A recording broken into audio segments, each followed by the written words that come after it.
No.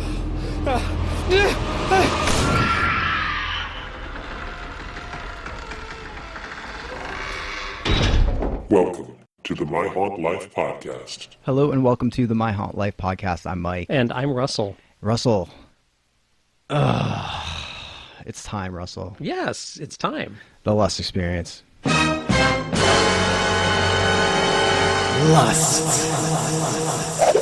Oh, yeah. I just can't get excited, man. Like, knowing that's happening and that's going to come after I say it, it hurts my head. Embrace it. Never. Embrace Never. it. Okay, so since the last podcast, some cool stuff has happened with the Lust Experience. It hasn't been that long, actually. Yeah. So since the last podcast, Andrew Cash got a call from Stacy. Stacy is from Iconfidant. And it sounds like Andrew is somehow getting set up because Stacy called him to tell him that she was offended and upset that he was sending such explicit and unethical emails. So someone is sending Iconfidant emails under Andrew's name. It's just, I don't know, it's kind of weird. And she also said that his wife had signed up for the service and all this weird stuff. And Andrew claims that none of this happened by him and that he doesn't know anything about it. And so obviously someone's impersonating him. Yeah. And then a couple days later, Jackie gets a call from someone named Marco. And he said he was from the Lust Experience. Like I'm from the Lust Experience, which is just weird. It's very odd that anyone would identify themselves that way. Yeah, and he asked her kind of like, I don't know, marketing type questions, like, how are you enjoying yourself so far? And what do you think? Like, things like that, like almost looking for feedback on how the Lust Experience is going. But the weird thing is if that was real, Mike, why didn't more people get those calls? Right. So it sounds to me like that was targeted. Yeah, and we later found out that Marco is confirmed to be one of the investors. Right. So early on, Clint and Darren said since they were off the projects, like I think the investors kicked them off. So here's confirmation that the investors are in charge. Or at least in charge enough to be, I was about to say meddling, but I don't know if this is meddling. Yeah, they just want to make their product good. Apparently, by asking what? Well, which is interesting if the investors are from Colombia and they're talking about their product. Where are you going? Oh, I think you know. Someone's going to become a drug runner. So that's not what I think of when I think lust, but okay. Yeah, you smuggle other things. What? Moving on. And then we started getting emails back from Iconfidant. And one person that didn't was our friend Morgan. Mm-hmm. And Morgan wasn't happy with that, so he reached out to them. And well, we should point out that Morgan was one of the very first contacts. Right, he got a phone call. So it's really odd that he didn't get that email. Right. And especially since it was a phone call, so they heard his accent, so they have no reason not to talk to him. Because everyone falls for that accent. Exactly. But yeah, so he reached out to them and they're like, oh my God, it was human error. Kristen, who is Stacy's assistant, made a mistake. So then Kristen called Morgan and apologized and then asked him out for coffee. Mm-hmm. So they had a date. And then after the date happened, she called him back very upset and told him that she was sorry and that they didn't find what they were looking for. Well, all right, but we have to set that up a little bit. I mean, Morgan did share some details about that date that were very odd. Actually, part of the thing that was odd was how absolutely normal it sounded until one thing happened. Morgan said that Kristen was quite lovely and quite charming, and he enjoyed chatting with her, it seemed. But then he said there were a couple of times when she sort of tilted her head to the side, looked at him, and asked him to slow down and repeat what he had just said. Right. So, and he said the first time he thought it was probably the accent that was the problem. And I've joked with him openly several times that sometimes I have to ask him to repeat things because I can't get the accent if he's talking really fast. So that happened a couple of times to the point where he noticed and he thought it was odd. And I asked him on the forums if he thought he might be recorded or something like that. So for her to call later upset after this lovely meeting where she did ask him to repeat a couple of specific pieces of information, which Morgan has said so far that he couldn't remember exactly what it was that he had repeated, which makes sense for casual conversation. You don't think that you have to, regurgitate this verbatim later. But if she called so upset Mike and said that, apparently she was in tears, according to Morgan, and said, "I'm sorry, they did not find what they were looking for," that leaves a couple of doors open. What was she looking for? Was the whole date a setup? Was Kristen not being genuine in caring about the mistake that Morgan's name was not on the list? Was the fact that Morgan's name not on that list deliberate? Right. Was she trying to save him from something? That's possible. Or when he raised a red flag and said, "Hey, I didn't get the email, but you had originally contacted me," were they hoping that he would be invested enough to know that he would be gullible enough to accept a date from Kristen as an apology? Oh, right. So there's a lot of intrigue here, which is really interesting. But for her to call back, so emotionally upset, I flat out told Morgan after I heard the story, I posted this on the forums, of like, the problem is if she is telling Morgan that they didn't get what they were looking for, that means they're still looking, which means he's now a target.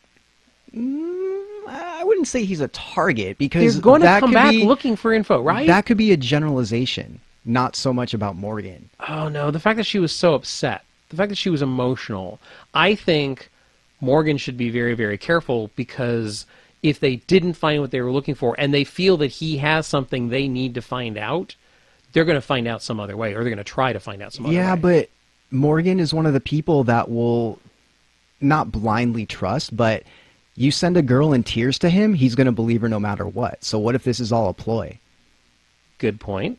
And that's no offense to Morgan. That's just how he is. He's a nice guy. Absolutely he is. And, but here's where my mind goes, because it's my mind. Mm-hmm. So they didn't find what they were looking for. And can you slow down? My theory was that, we're talking about AI and robots and stuff. What if she was a test type thing and she was recording what he was saying, kind of like those, Russell, like text to speak, like you like to use? And what if she wasn't literally processing him quick enough based on what he was saying? So he had to slow down in order for her internal memory to understand what he was saying. So her intelligence is artificial. Right. To process and give a correct answer that makes sense. And by going back and then calling and saying they didn't find what they were looking for, I took that as like they hooked up like a USB thing to her to download information, but somehow, whether it be in the processing because he spoke too fast, or she internally hid a file somewhere inside of her, they couldn't get to it. That's where my mind went. Oh, wow.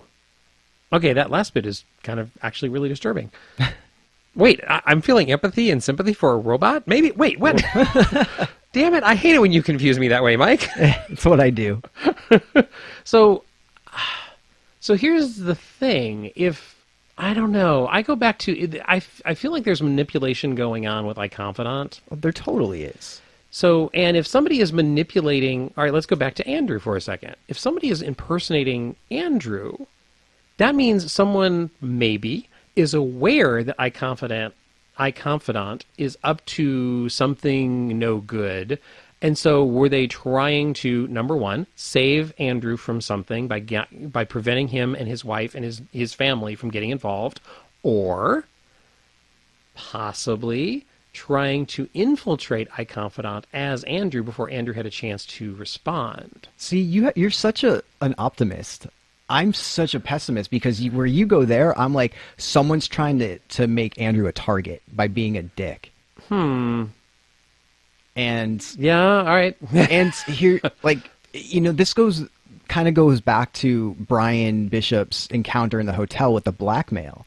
It almost seems in a way like not so much a blackmail attempt on Andrew, but something along those lines, because everything he wrote, they can now print and they can screenshot and show. Yeah. I mean, they did that to him. Right. So is this going to be something down the line where Andrew, you know, maybe something happens with Iconfidant or with Noah or something, and then all of a sudden, like an election, it's like, oh, Andrew, what about these emails where you're harassing Stacey Erickson, the owner of Iconfidant? Interesting. You know, like, right. I mean, they could have something that they could manipulate Andrew's image. They may have something on Morgan that they could manipulate what he presents publicly. Interesting. So speaking of damsels in distress playing on the sympathies of people in the community, Sarah calls Buzz and sounds terrified and broken, and that Noah is killing her, and that their son is 100% Noah's, and just a whole bunch of blah, blah, blah, blah, blah. Yeah. Like, how sincere do you think that was? I don't at all. Like, I think they're playing Buzz. Like, I think that phone call was a total play. And I know Buzz firmly believes, like, you know, those are real emotions and whatnot. But, man, like, seeing the way Sarah was I mean, I didn't see much of her, but, like, hearing the recounts, like, she's... From the Orange County meetup? No, from our meetup. From the focus group. Oh, from the focus group. Okay. She's a manipulator. Oh, yeah. Like... And I don't, like, Buzz is such a smart guy. Like, I don't know why he would go into defensive mode so quick. I mean, maybe it's because he's an insider now, so he has to, but that phone call screams, like, BS to me. It screams manipulation to me. Yeah, exactly. Because now you have a whole bunch of people feeling sorry for Sarah, you know, and her family. Right. Because she mentions the kid. Yeah. Like, that's such manipulation. Oh, yeah. I don't know. I don't buy it. But apparently Sarah thinks, or the theory is that Sarah's going to be killed by OSDM because Noah is going off on his own. And she's apparently the wrangler, the one who's supposed to be keeping him in check. Right. Which she obviously isn't doing. And even in one of the private emails that got leaked, you know, she had made this reference of spin this to your superiors. I believe she told Tim that. Yeah. Like, spin this to your superiors so it looks like I'm in control. Like, maybe that was the beginning of the cracking of the armor around her. Like, she can't protect herself if she can't keep Noah in check. See, but here's the thing. Even if this is true, Tim is not going to let that happen, because... pretty sure that Sarah and Tim are lovers based on the leaked email. It seems like it. I'm going to go with that assumption. And if he's high enough in rank where she's telling/asking him to spin this in a way that will make her look good, right? He's obviously in a position of power where he can help her. And that's a form of protecting her. And if she felt confident enough to ask him, it means he's got some power. Exactly. So I really doubt his booty call is going to get hurt, because he won't let it happen unless it affects him somehow. Well, and everything that you just said points to the idea that this was a complete attempt to manipulate Buzz. Yep. Don't fall for it, Buzz, dude. Seriously. Yeah, but he's an insider, man. It doesn't matter. But I'm just saying, he's already in. Look. Last hired, first fired. Buzz is a new hire. If he's part of that team, he's the new guy. Right. Which means everyone, if something goes wrong, everyone in the room is going to point to him. He's the fall guy. Yeah. And Sarah might be, this manipulation might be Sarah attempting to get him into that position where he could take the fall for her. That's true. I don't trust Sarah. Yeah. I don't know what to think yet. Okay. I have my opinions of her, but, you know, I don't know. Too much spin. Yeah. Too much spin. Because part of me admires that, but then there's part of me it's like, nah, no, you're just a crappy human being. So, but there's another side to this coin, right? Of course. Because after Buzz talks about his call on the forums, Noah calls Meghan. And he said that Sarah was being a little dramatic. He said the message seems like things are going down. He told Meghan that he's not going to get rid of her yet. But he never said who he was, and she didn't ask. But that she needed to be ready and help as soon as Noah reaches out.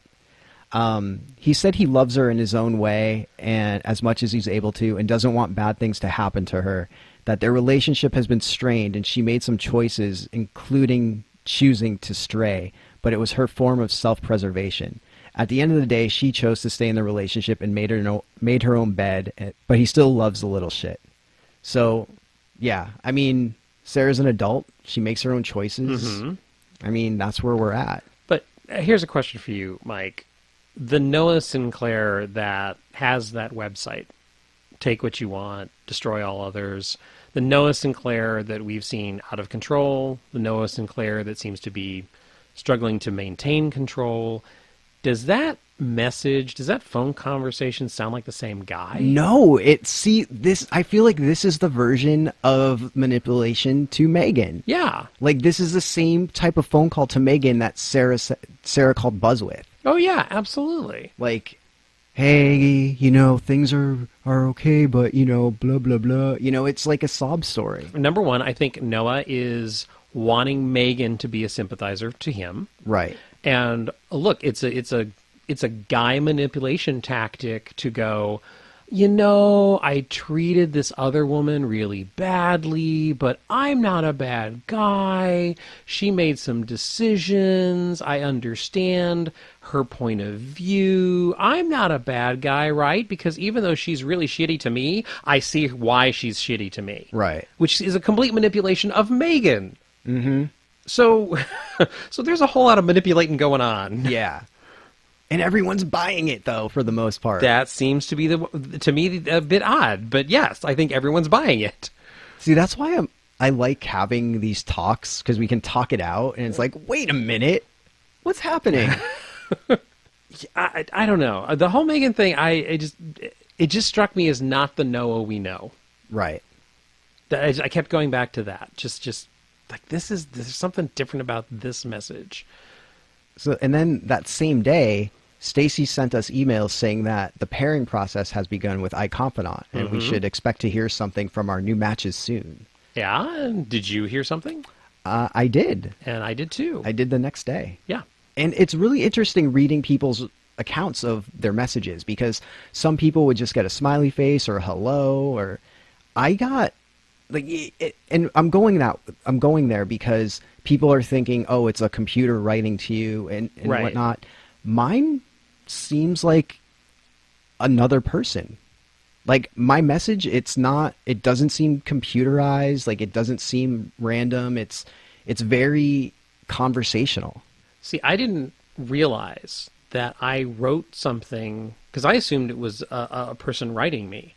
I now believe it might be a program of some kind. Oh, really? Because of this, Mike, I didn't know when I sent my response that I sent something confusing.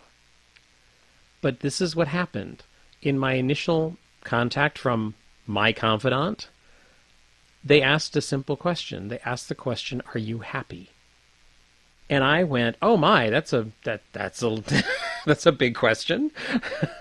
And, and I said, it depends on what you mean overall. Yeah. So, I wrote a little bit, I wasn't too verbose, but I wrote a little bit of a chatty, like, "Oh, wow, that's a big question."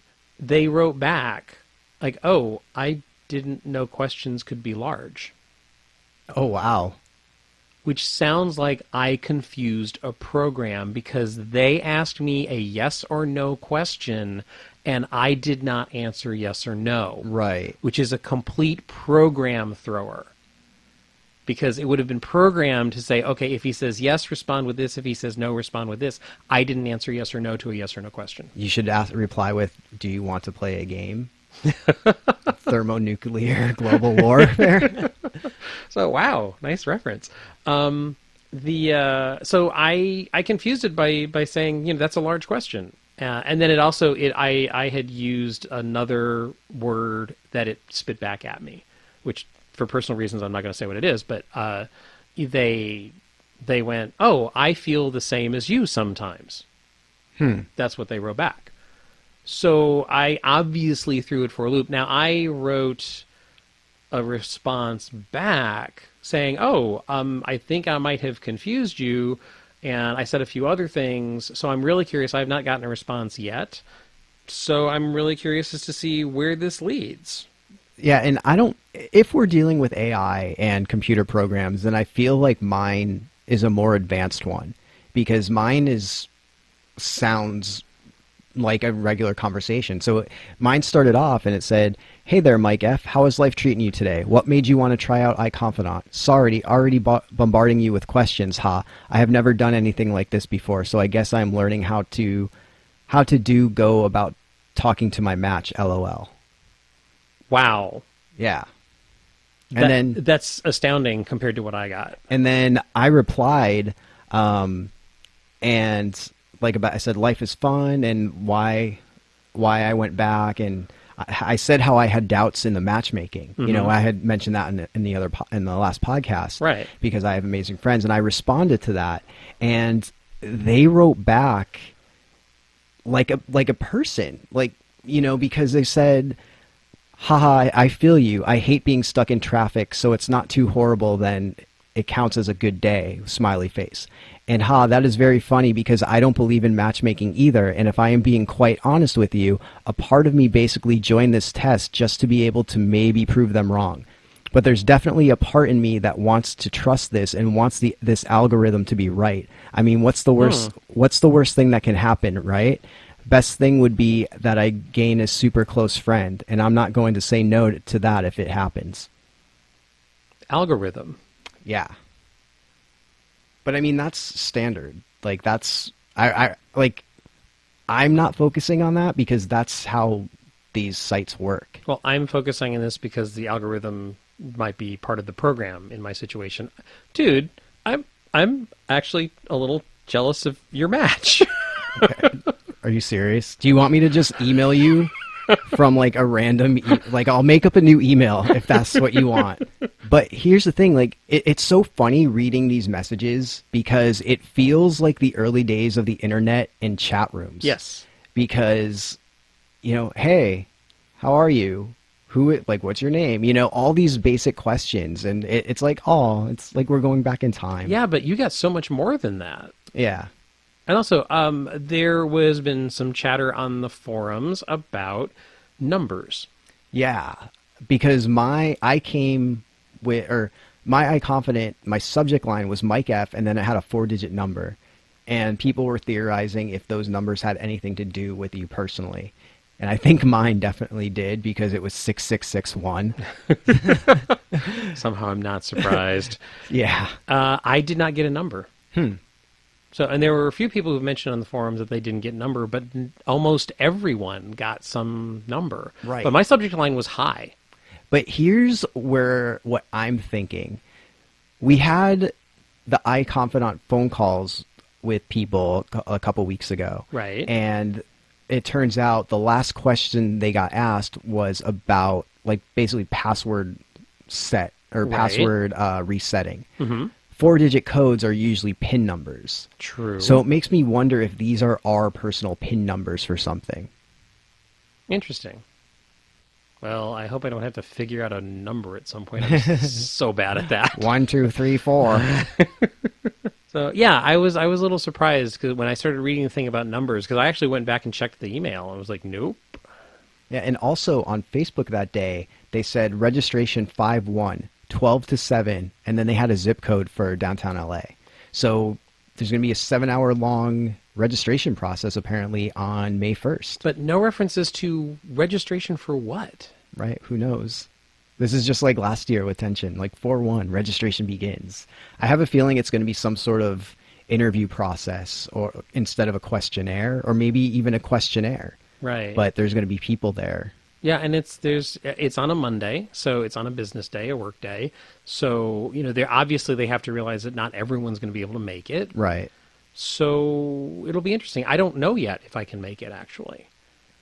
So I will try, but right. I'm not sure. Something else happened that day. Yes.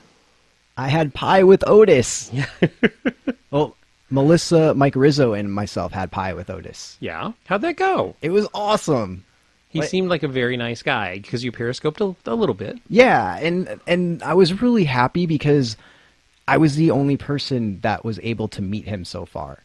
So I'm glad I was able to put some personality into a Facebook profile, because so many people love him right now, so it was really, and like this Periscope made all of us love him even more. Yeah. Which Makes me sad, because that can only mean one thing, is like he is going to ruin us somehow. I am still hoping, I just like, as my friend Mike, I hope he becomes your mentor. I don't know for what, but but yeah, so this was a long time in the making, actually, because he's reached out a couple times and was like, hey, we should get together for coffee, and the schedules just didn't match up. So finally my schedule was clear, and I was able to meet him, and he wrote to me saying that there's so many people that want to meet him, and that if I wanted to, I could ask a couple people to come along.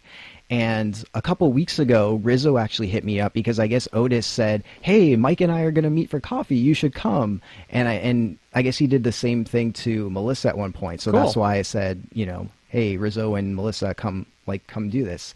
So we went to House of Pies in Los Feliz, and we were just talking. Is awesome. Yeah.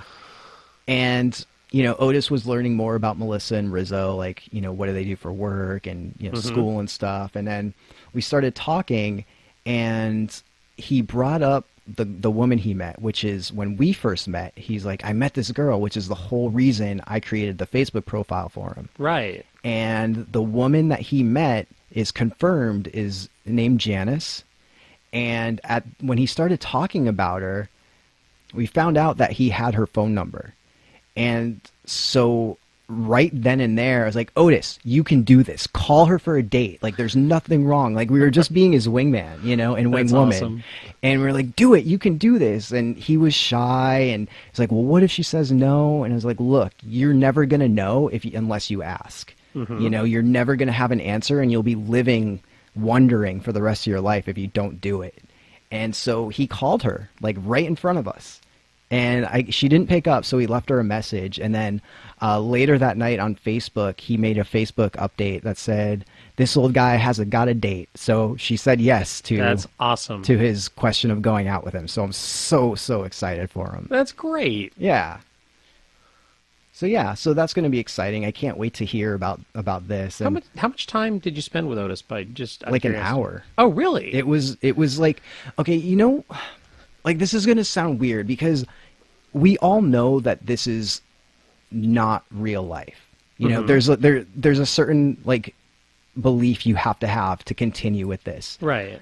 This meeting blurred that line so much, because it was real. We were just eating pie with this nice older man. There was no, like, we weren't thinking about, like, plot points. We weren't thinking about moving the story forward. We weren't thinking about anything except enjoying each other's company. That's very cool. You talk about being present. Like, we were being present. Nothing else mattered except this conversation, because we were so enthralled with him and everything he was saying that it was real life. And it was incredible. That's awesome. Now, with that being said, as soon as he left, we did that kind of like cartoon head shake. I was like, okay, how does he fit into everything? And we started theorizing with everything going on. But like, for that hour that we were there with him, like, it was just friends hanging out. That's very cool. Yeah, it was a cool experience. So then a couple days after our meeting with Otis, Meghan posted that she got a call from Noah, and he said to be in a certain location at a certain time, and he did a dead drop for her. So he left a package for her somewhere. She got the package, and inside was a disguise, and inside there was a note that said, "Let's get weird," like smooches N or something like that. Okay, all right, I'm not that fond of the Sinclairs, but that brought a smile to my face. I thought, okay, that's actually kind of funny, Noah. Yeah. That's kind of cool. So Meghan said she didn't want to tell us what was inside the box, like specifically, because she said it was a form of a disguise. Yeah. So that will probably come into play later, and the less people that know about this, the better. Yeah, and we should mention that Meghan apparently did her first Periscope for this. Right. Congratulations, Meghan. But not a congratulations on your connection. So, oh yeah, that was pretty bad. We had to watch it in a replay. Yeah. I think lots of us had to watch it in a replay. Yeah, it's not your fault, Meghan. Yeah, but Meghan, thank you so much for doing that. And you're right, Mike. This is one of those weird things where, we've talked before about like how much you share, especially if a character tells you not to share, but you're supposed to share, and we've been told never be silent. So, but I think this was I think she handled this perfectly. Yeah, it makes sense because she still got the story point out. Like she wasn't hiding anything. Yeah, like even though she didn't share what was in the box, she shared what was in the box, if that makes sense. Right, and I think it makes complete sense that, you don't want to give all of those details because, what if the next plot point, whatever happens, she has to be in whatever that disguise is, whatever is in the box. Maybe certain people shouldn't know what is in the box. Exactly. So, but the fact that she shared, I think, is key and is important. Yeah, and here's my theory about what's in that box. Yes. A black wig. And I say that because of the Let's Get Weird. What if he's trying to make her look like Sarah? You. What? Yeah. No, think about it. So you. No, I don't even mean it in a sexual way. Oh, that's exactly where I went when you said that. Of course you did, because you're Russell. Um, But what? So here's the thing: the Sinclairs are in this company together. They're meant to be seen together. True. Sarah and Noah are Splitsville for the most part. Like, True. That's an assumption I'm going forward with. Okay. So what if he has to go places with Sarah? It would make sense to have another girl. Wow. If these people don't know what Sarah looks like, he can just show up with a girl in a black wig saying, yeah, this is Sarah, and have his arm around her or whatever. That's not like whether it be like some sort of OSDM gathering or he has to answer to the board or, something like that. Like, he has someone that can be Sarah even though Sarah is gone. So he's looking for a strong, powerful woman who can step into the role of strong, powerful woman. Right. Why didn't he pick you? Oh, damn you. Got jokes. That's interesting. So, Russell, then we went to registration. Yes, we did. And thank goodness they released more tickets because we were too busy being present when tickets first went up. Yeah, we were. And luckily they released some the day of. And yeah, I missed the first round completely. Yeah, because we were out doing an escape room meetup. So we got tickets and you were in the time slot right before me, right? Yeah, I was. Yeah. And I saw you walk out and it was so typical Russell. What? What do you mean? Because you walked out, and I don't know if you realize what you did, but you walked out and you just put your hand over your face and just in that kind of what the hell just happened kind of way. Really? And you walked, and then I saw you, because usually whenever you do an experience, you always try to do a voice memo of what just happened. So you can remember. I usually try to take notes or do something like that. Yeah. So you walk out of the door. You have your hand on your face and you're rubbing it, and then all of a sudden you just walk down the street with your phone up to your mouth. Yeah, and I quickly said, "This just happened. Try to remember this for later." Yeah, and I saw that, and that kind of gave me hope because oh, this is gonna be good because Russell has that face, my derp face. And so, what was your experience? It's interesting because numerous people have gone on the forums and described their interactions. I arrived almost exactly on time. And there were a couple of people standing out, and I wasn't sure who was in my group, who was coming out, etc. And then somebody in that group pointed out and said, oh, I think your group is already inside the parking lot. Because it's basically a warehouse sort of building with a parking lot and a metal gate which was open. And what I didn't realize is that my group had already walked in and was standing in the shade because it was a really hot, sunny day. And they were like, oh, your group is already in there. So I, moved over into the parking lot and, my group was standing there. So my group at that, as we were forming, LaSalle was there, Tuan, Cody, Clay, me. And as we were standing there, I just like getting to like say hello, a woman came out who I believe later we learned her name was Tina, the real estate person. And she was on the phone, and I had one of those moments where we were just chatting, and then it dawned on me, and I said to the other guys, are we supposed to be overhearing something right now? Nothing is random. Yeah, exactly. Nothing is random. So, and sure enough, we were all like, and we kind of quieted down. And the first thing we heard Tina say was like, no, it's not perfect. It needs drains, and it needs to be soundproof, apparently. And we were all looking at each other like drains and soundproof. Oh, crap. Killer room. Yeah, a killer room. That's exactly where all of us went mentally. So so that was interesting. And then Stephanie, who we know is one of the handlers from Ascension, or most people do. I never really interacted a lot with the handlers during Ascension. But and starring in The Dark Arts, a play by Larry Myers, member of the community, premiering at Fringe Festival. Links in the show notes. She came out and kind of ushered us in, and it was so hot that day, Mike. And I parked on the roof of a parking structure nearby, so I'd been in the sun for quite a while. So I walked in, and she said, there was a merchandise table inside, right? So she was talking to the other people about the merchandise, and she had referenced a bathroom. And so what I did is I stepped into the bathroom and tried to, the faucet didn't work very well. I was going to splash water on my face. And, like literally it was like I was that hot. So, and I came out and I couldn't come to find out that one of the faucets didn't work.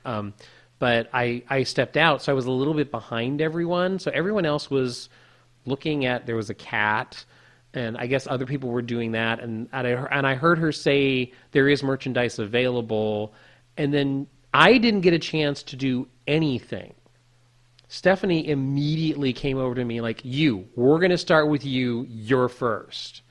And I want you to come and talk to this lovely young lady or something like that. And I walked up, and there was a woman who I was told her name was Nicole, and she was looking at herself and primping on her phone. And I was told that I was going to like sit down and have a conversation with her. Here's the weird thing, Mike, that I think affected my visit with Nicole. There was lots of talk in the forum about the behaviors of the people in this room. And as this unfolds, each of us sat down with a different person and had sort of an interview. And I know yours was very different than mine. Oh, yeah. So I sat down with Nicole, and actually that's what I didn't do. I didn't sit down. Okay. I waited for Nicole to finish primping on her phone. And I said, I was told I'm going to have a conversation with you. And she said, yes. And I said, may I have a seat? And she said, absolutely. And then I sat down, and we started chatting, etc. And she asked me my name, and there were a couple comments made. And I said, oh, excuse me, I'm sorry, I didn't catch your name. And she stuck her hand out, and she said, oh, I'm Nicole. So what I did is I pushed my chair back, and I stood up to shake her hand. Such a gentleman. Funny, that's exactly what she said. That's what she said. No. Oh, no. Oh, come on, give that to me. No. Come on. That's what she said. Oh, God. I always walk into those. Anyway, damn you. Here's the thing. My whole conversation with her was on a level of, there was a little bit of a flirtatious vibe to it. Mm-hmm. But what I found out later, a few of us met at a bar later. You showed up after some time as well.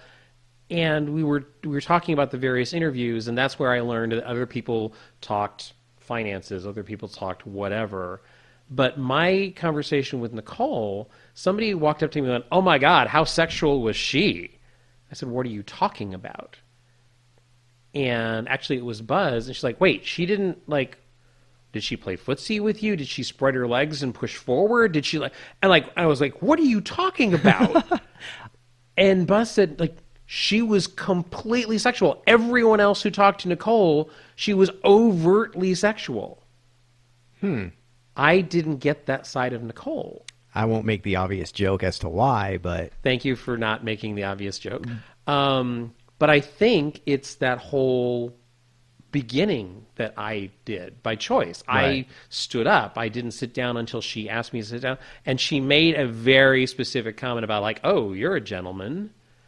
I think that literally changed the sequence for me. Yeah, that would make sense. Yeah. I mean, there could be so many different reasons as to why. Yeah, but I was stunned when people, like, and a couple of the other guys at the bar said the same thing. Like, oh yeah, she was completely, like, I think Drew said that they were discussing kinks, and what I did is... If she only knew. Hey, those are secrets. Yeah, like, there were a couple of questions like that in my conversation with her, but they were not the focus, and it sounds like they were the focus with some of the other guys. So,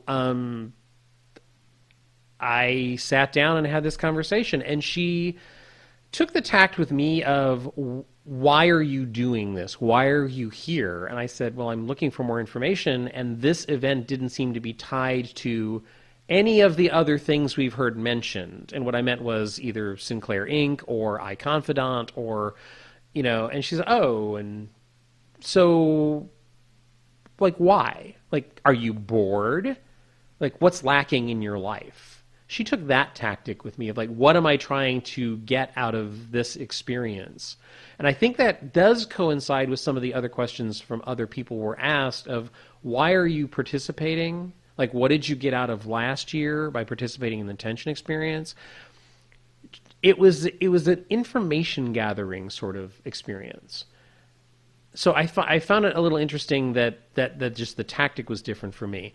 And she did ask me, like, if I was seeing someone, and that sort of opened the door to, I told her I wasn't, and, she kind of started to go down the path of, what are you into?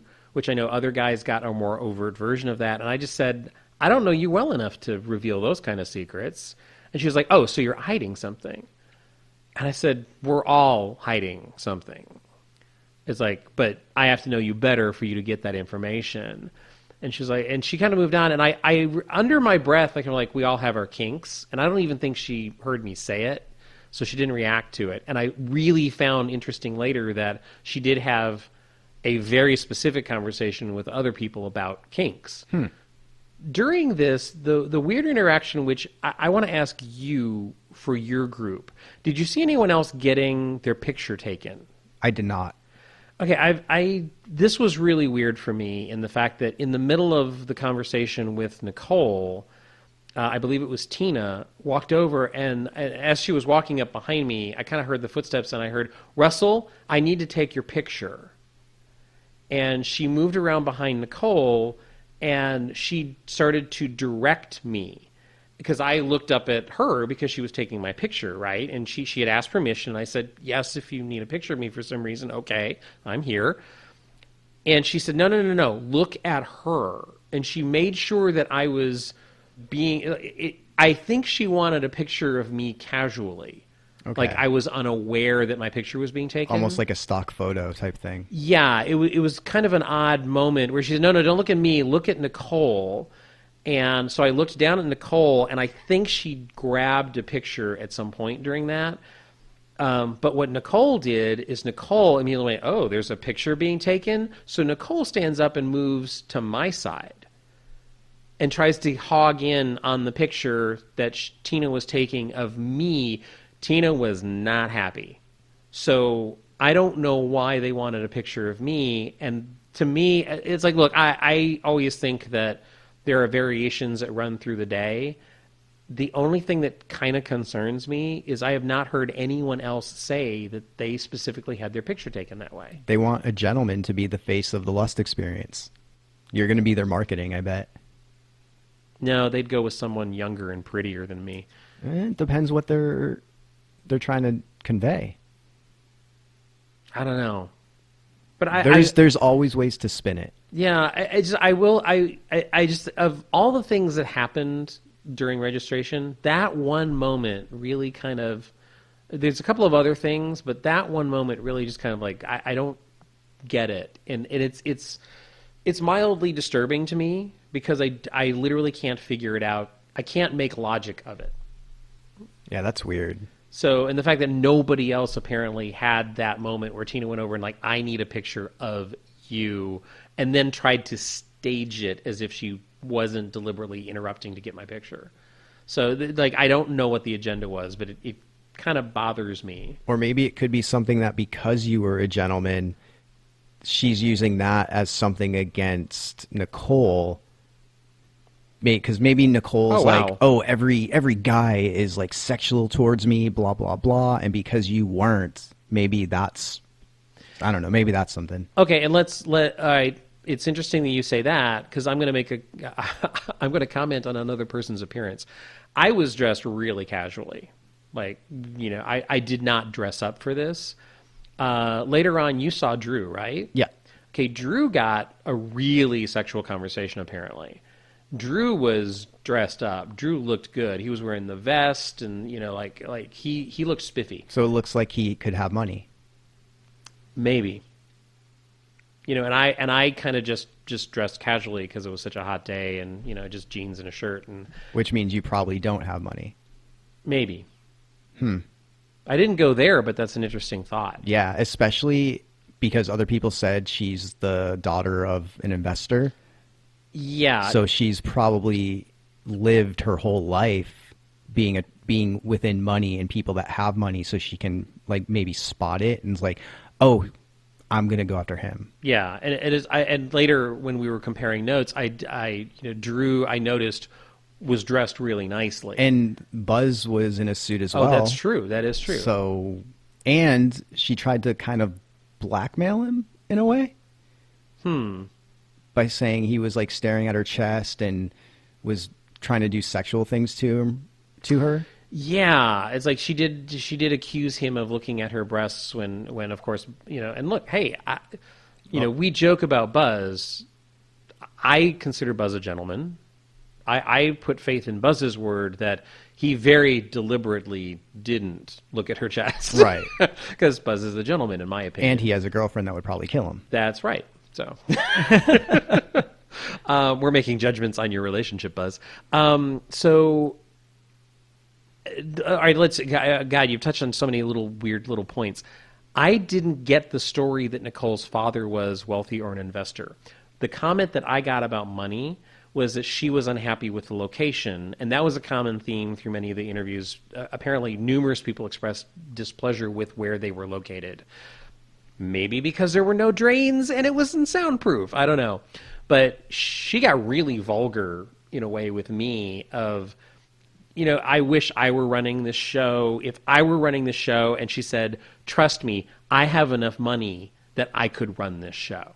And if I was in charge, we wouldn't be in this hellhole that smells like dirty pussy. Which, because I hadn't noticed the cat in the room. I hope this is going where I think it's going. It's going exactly where you think it's going. I hadn't noticed the cat in the room. So at that point, I think my jaw dropped because I was like, what did you just say?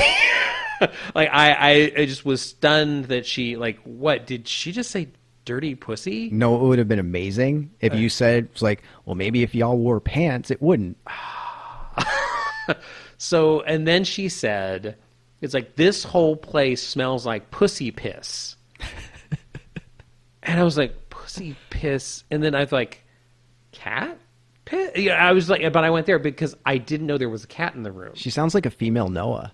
A little bit. Yeah, a little bit. But the comment to me was not about her dad was an investor or her dad was wealthy or that she came from money, but that she had a lot of money. So, and she was all about fashion and appearance for me because, you know, she talked about wanting to redo her wardrobe, which I think she also covered with a couple of other people. She had this weird conversation with me about possessions. Like, she wanted to redo her wardrobe, but she wasn't going to donate her clothes to charity or anything because if she saw somebody else wearing something that she had once owned, she would kill them. And I think I looked shocked because she said, "What, does that surprise you?" And I said, "Well, it's like it would bother you that somebody could get use or pleasure out of something that you no longer need." And she emphasized, like, no, if I saw somebody wearing something that I once owned, I would kill them. And she made a point of like, do you believe me? I would kill them. And I thought there was a viciousness to that was so out of context with we're talking about clothing. That's when you try to find a shirt or something of hers and wear it to the next event. So she's more petite than I wouldn't fit. So, but, and I will say she was wearing a very attractive short black dress. She looked very good. So I think you're right. The whole, she was dressed like she came from money. Maybe that it was part of the theme. Maybe that was what I didn't pick up on. So, but as our conversation went on, I started to really not enjoy the conversation because I didn't like Nicole. I thought she was shallow. I thought she was selfish. The whole wardrobe conversation. She, accused me of having an empty life, basically. That's why I'm participating in this, is because I'm obviously lacking something. And when I said that I wasn't seeing something, I think she judged me based on that. Seeing something? Seeing someone. Seeing someone. I wasn't seeing someone. So I just got this really judgmental vibe from her, and I started judging her back. And at one point, I actually said to her, I said, you know what? I'm really being judgmental toward you right now, and I apologize. But I think we're not getting off on a good foot here. I just. And she said, but you don't even know me. I said, yeah, and you don't know me. We traded a couple of moments like that. During some of this, a piece of paper came out. And she slid it across the table, and she sort of said, are you interested in this? Meaning the lust experience I felt. And I said, yeah, I am. And she said, well, I need you to sign that. And the statement on the paper, there was literally one sentence and a blank line. And the sentence was along the lines of, I agree to completely submit to the lust experience. So I looked at it and I didn't sign it. And I looked at her and I went, am I allowed to ask a question about this? And she was like, go ahead. And I just pointed to the word submit. And she did this very evasive shoulder shruggy sort of, that could mean a lot of things. So, I don't know. I really didn't want to sign. And then I made the decision that I would put my name on the paper. And I decided to sign it. And it was just a matter of you know what? I don't know how I feel about this. So I looked at her and I pushed the paper back and I said, you know what? I signed that, but I don't feel it. And she really didn't, I don't think, had any kind of a comeback to that. Mm-hmm. So, but she picked up the paper and she called Tina over and she looked at me and said, I am feeling so lazy right now. And she's like, Tina, would you escort Russell? And she, with a wave of her hand, apparently Tina was supposed to take me someplace else. And Tina led me across the room to an area where several other people had gone through interviews, which lasted fairly shortly, from what I could tell, because they were done before me, even though I was the first one who started. And they were sitting on a bench waiting for something. So I joined them. And that was sort of the first half of my registration. So how did it begin for you? Mine began the way your second half began. Yeah, you went into a room that I had to wait a few minutes to get into that area, but you started there? Yeah. So we were outside, and our 5 o'clock group plus Larry, because he was late to his 4:30, I guess. Larry! Which was pretty funny, especially since he went to the door and Stephanie told him, no, you can't come in. But he was able to get into the 5 o'clock. And the time came, and she opened the door, looked right at me, and said, Michael Fontaine, come here. And I was like, oh, crap. That was my first thought. And she brings me inside and she says hello and gives me a hug. And you mentioned how hot it was. She apologized for the sweaty hug. And she was just saying how she seemed really, really super stressed. Yeah, she did. And so there was just like a little bit of small talk. Some people said that she talked about merch to them. That didn't happen with me. I did see the merch table, and it didn't make sense until later. But she took me to around where that seating is that you just mentioned, and said, okay, go through that door. I was like, okay. So I go through that door, and it's another room, and it's dark, and there's a red lamp in there. Now, mind you, I just came from outside. Yeah. So going from a bright, sunny day to a dark, lit room, I could not see anything except a red lamp or a red light in the corner. So there was apparently a man in there that came up to me. And he came up very, very close, like nose to nose. And he had an accent. Some people say Russian. Some people say Bulgarian. He's just a man with an accent, just so we don't get it wrong. He asked me if I knew who he was, and I said no.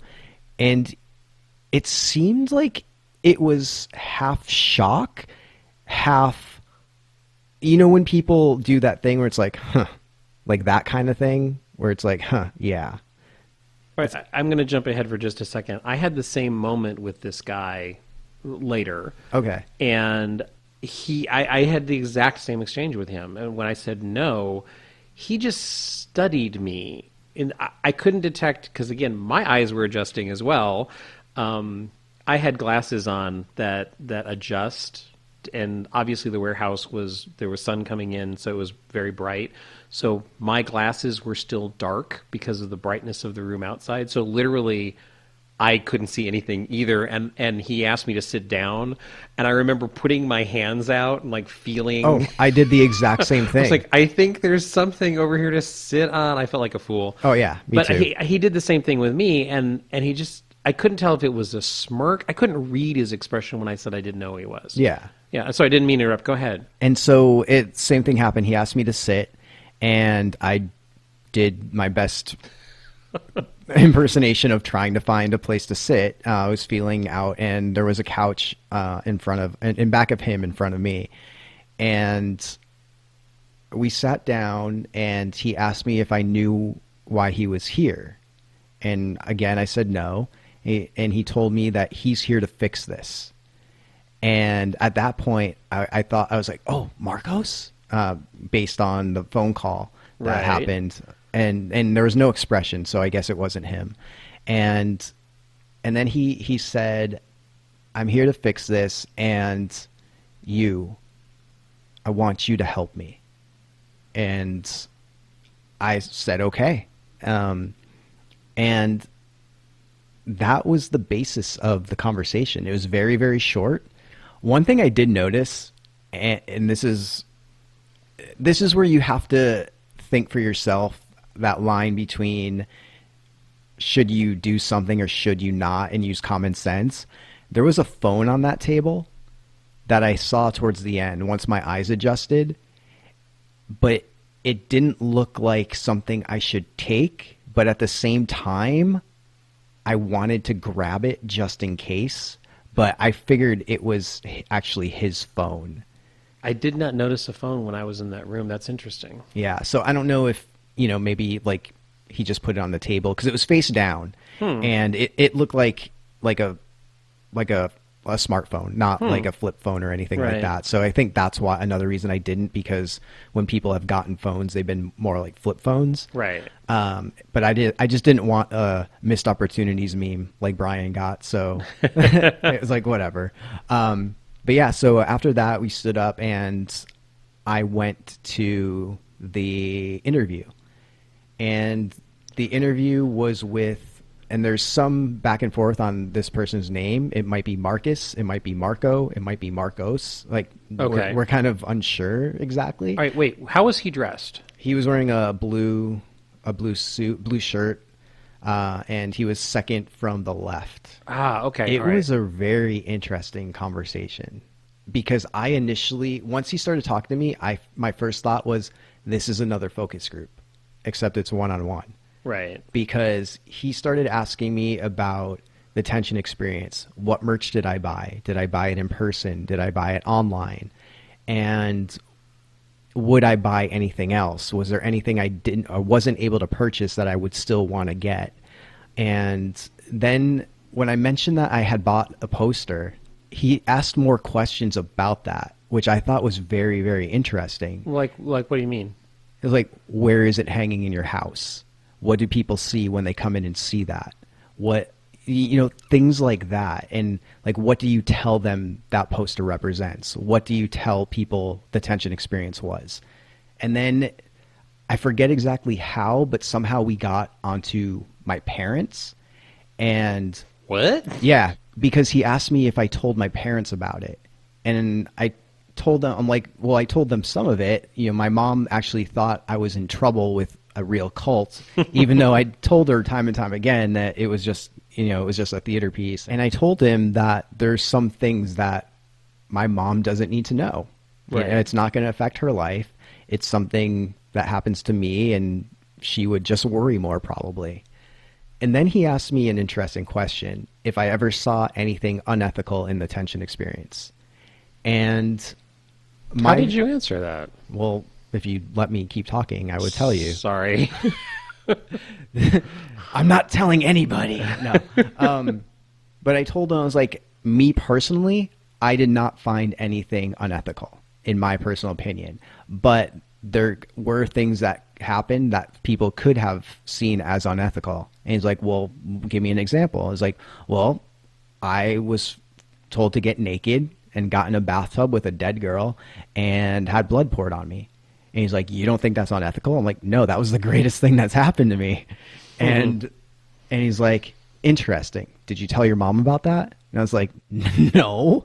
And he's like, well, why not? Why wouldn't you tell your mom and dad about that? And I told him, like, telling your mom you got naked in a bathtub with a dead girl isn't something a mother wants to hear.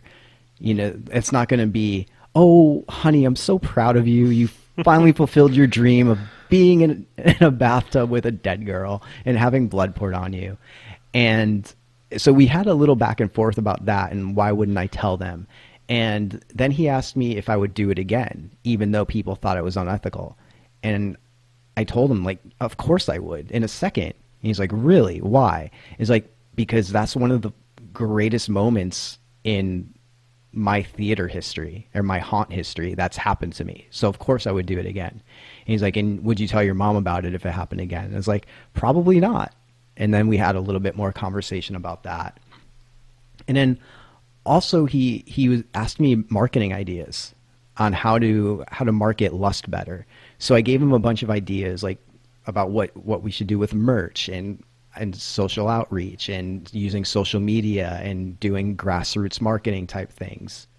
And then I think at that point, Tina came over with a laptop, or he called Tina over, and he told me he was going to show me some pictures of locations, and he wanted me to give my opinion on which one looks the coolest. And the weird thing is he wanted to clarify himself about what coolest meant. And he's like, I don't mean temperature. I just mean, hip, cool, like that kind of thing. And I'm like, I know what you meant, but okay, I'm just gonna say, did he strike you as being someone who is uncool? Is that why he? I don't think so. Oh, okay. No, he seemed pretty cool, but he would go through the pictures, and I chose two places, and he's like, okay, out of these two places, which one?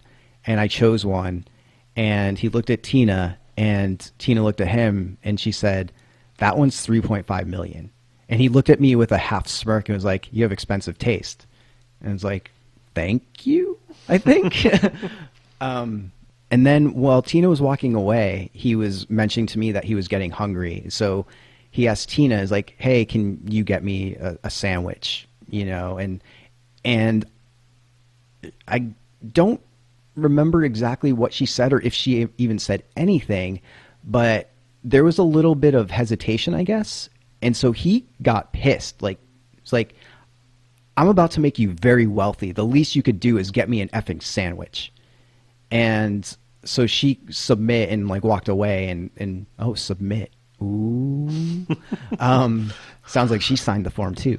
And so she went away to get a sandwich. She didn't come back. I had left before that, but then he started talking to me about that. He's like, is it too hard to get a Cuban finger sandwich? I'm hungry. I've been here all day. That's the least they can do.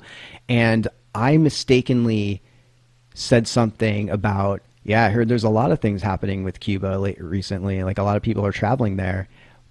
In my mind, because like Cuba, oh, it was like, crap, it's Colombia. That's where the investors were from. And I made that mistake, and I corrected myself, like, oh, you know what? I'm so sorry. It's Colombia I'm thinking of, not Cuba. And he, in return, was like, well, yeah, it must be really tough because both those words start with C. And I was like, oh, you dick. But that's so funny because that's something I would say.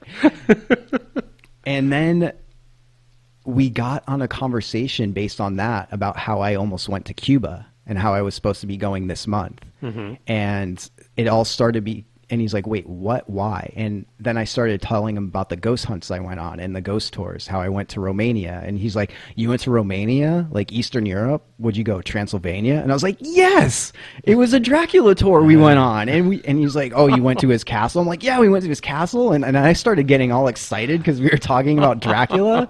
And we never got back to the Cuba part, but we started talking about ghost hunting. And he's like, well, wait, what? Like, the ghosts talk to you? Why don't they just call you? And like, it was kind of like over the top obnoxious. Like, you could tell he didn't believe in that kind of thing. Right. And I started telling him about how the theory works for EVPs and how ghosts and spirits can communicate based on recording. He's like, well, if they're recording, why can't they just call you? Why can't they just tweet you and use Twitter? And I was like, it's not how it works. And we started talking more about that. And he's like, well, I don't get it. Like, why wouldn't they just do that? And it's like, well, one theory is they don't have enough energy to do that, but they have enough energy to modify those waves and blah, blah, blah. And I gave him an example of like, yeah, that's happened to me. I was alone in a room recording and I asked if anyone was there and I heard a hello on the recording afterwards. And he's just like, so you were alone in the room, no one else was there. Who could have said that? Well, could it have been someone from outside? And I was like, probably not, since we were in the middle of nowhere and I was alone there, you know? And so it was just really cool to get onto not an argument, but a discussion on EVPs and ghost hunting with this guy who was asking me marketing ideas about lust. And is a non-believer, shall we say? Sounds like that's what it sounds like.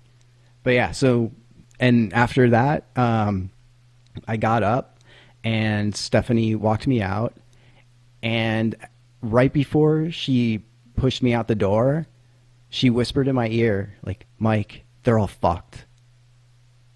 And that was it. But it's like, who are they? Is it us? Is it the investors? Like, I think is it Clint and Darren? Like, who? I think in that environment, she would be referring to the people in the room, right? The interviewers. Yeah, I don't know. Okay, I want to go back to something that you just said because I witnessed something similar. Apparently, I hope I have this right. I think it was LaSalle in my group who got the question about the locations. And she must have picked the same location because I heard the 3.5 million comment made. And at the very end of my exchange with Nicole, there was a little bit of a miff, it sounds like, between the two of them. So at the end of my visit with Nicole, as Tina was about to like escort me away, it's like I heard that going on, and I don't know. There was something in me that I wanted to make up, I guess, for the fact that I really didn't enjoy the conversation with Nicole. And so as I stood up, and here's the thing which struck me as funny later is I looked at her and I said, you said you were going to change your wardrobe. can I offer one comment? And she said, oh, absolutely, absolutely, because it was all about her. So she was a little bit excited. And I said, you're really rocking the LBD, which, do you know what that means? Some guys don't. No. You're really rocking the little black dress. Oh. I think all women know that. I know a lot of guys make reference to LBD action. That sounds like You've never something. heard that term. No, I don't watch Sex in the City, Russell. It's not a Sex in the City reference as Are far you as I sure? know. Because it sounds like it. No, but LBD stands for little black dress, and you know, she, you know, and it's, you know, the little black dress is a standard sexy outfit for women. So I made that comment to her, and she really lit up, and she seemed like, I think she like looked at the guy who was interviewing you and sort of gave this smug look for just a millisecond of like, he gets me.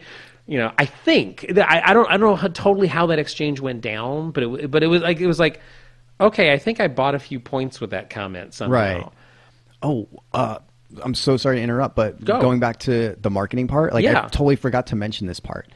You know how we always go into these events and usually it's don't use your phone, don't do anything like that. Right. I had my phone with me. I think all of us did because we weren't told to keep them in our cars or anything like that. Mm-hmm. One of the questions he asked me is if we did anything to help promote tension. And I told him yes. Like we got together and we would flyer, and you know, some people made flyers. I know like Debbie and I went and put a recruitment flyer in LA, and he's like, really? And he's like, that was that provided by Tension? It's like, no, like she made that. And he's like, really? So you made a flyer and then went flyering downtown and put it on like lampposts and stuff. And I was like, yeah. He's like, do you have a picture of it? And I was, yeah, I did, because it was on my phone. And he's like, I'm like, is it okay to take my phone out and show you? He's like, yeah, I want to see it.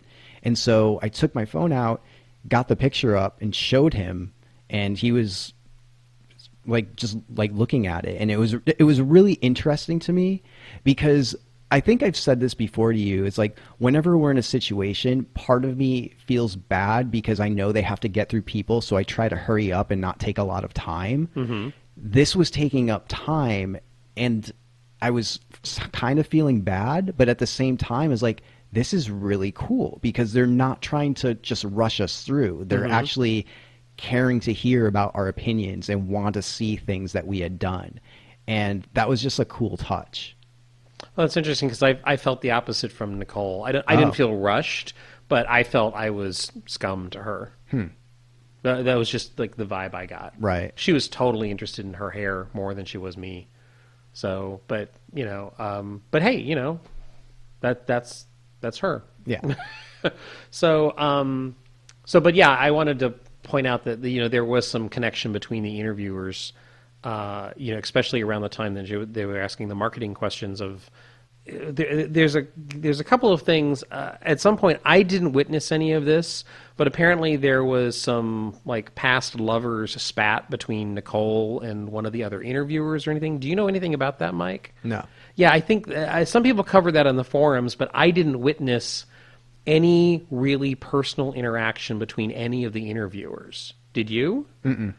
Yeah, it's just I think some people in other groups got that. I didn't witness any of that. And so you. It sounds like you had a very brief scene with. Let's just call him the man with the accent. Yeah. I'll go with your term. Here's a couple of things I noticed. I was led over to that bench to wait with people because we entered that room after our interviews, which was different than you. So I was waiting. They pulled one person in. They pulled another person in. There was a little bit of interaction going on. And here's the weird thing, and I literally forgot this, Mike, until yesterday when I looked at I had some handwritten notes, like you said. I try to like jot notes to myself to remember things. I had totally forgotten this one little tidbit of information. Did you notice that there was music playing? I didn't actually. This is the weirdest thing. I don't think anyone's mentioned this on the forums that I've seen. But a couple of people had their phones out, like you said, and took pictures and posted them later from inside that event. My phone was completely off. I just turned it off completely. So I'm sitting on this bench, and we're noticing LaSalle is sitting next to me, and she has her form that she signed. Or I'm sorry, I can't say that definitively. I don't remember if she signed her form. But I had the form that I signed, and we noticed on the back of them that there were... I literally thought it was going to be like a Rorschach test. Yeah. Because there were like blurry, splotted images on the back. And I expected Nicole to do something like that to me. Because I saw the stack of papers, and I saw that on the back. I thought she was like, what do you see? Do you see a butterfly? Or do you see a cloud? What do you see when I show you this image? But that wasn't it. And LaSalle and I looked at each other, and we said, I wonder if you put all these together, if they would form something. Right. And so we compared our 2 sheets of paper, and then we noticed, and I think, wow, who was it? I think it was either Twan or Cody made reference to, oh, and did you notice that there's a number on the front? And I believe I was number 45, if I remember correctly. There was the number in the lower corner of that form. That made no sense to us at the time. Mm-hmm. So, but we were sitting there on the bench long enough that we were kind of comparing notes. And I noticed there was music playing, and the song that came on was Paper Doll, which, do you know this song? No. A very, very old song. And I believe, if I'm not mistaken, it's the Mills Brothers recording of Paper Doll, I think is what we were listening to. Paper Doll is one of my mother's favorite songs. And I remember her singing it when I was young. So I'm listening to the lyrics for just a second. And what's going on is the people are being called into the room by that guy. And I just register that Paper Doll is playing. And then I hear, who's next? And I'm looking at the order because I've been distracted. And I'm looking at the order. And oh, I think you were here before me. I said to, the other people, I think you guys were here before me. And the guy with the accent came out of the room and looked at me and went, no, you're next. Oh, man. And, motioned for me to get in the room. And I walked into the room, and he slammed the door. Okay, but I want to go back to Paper Doll for a second. I'm gonna buy a paper doll that I can call my own. A doll that all of this talk about what's real, what's not. We're talking AI, artificial intelligence, some people are talking robots. All of these weird theories are going around. I'm going to quote the lyrics for Paper Doll for a second. I'm going to buy a paper doll that I can call my own, a doll that other fellows cannot steal. And then the flirty guys with their flirty eyes will have to flirt with dollies that are real. When I come home at night, she will be waiting. She'll be the truest doll in all this world. I'd rather have a paper doll to call my own than have a fickle-minded, real live girl. Than have a fickle-minded, real live girl. All of the lyrics about stealing something that doesn't belong to you or that you didn't create, so you create it on your own. The investors supposedly taking this creation away from the original creators.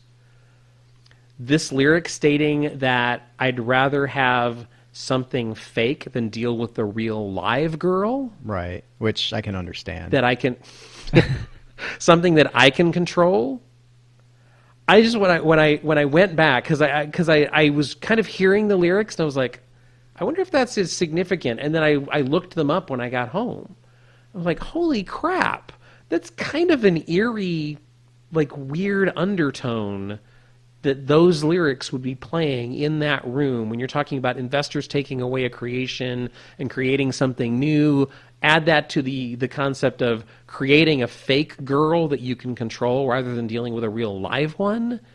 I'm overthinking this, aren't I? I want to say yes so bad, but I think there's something there.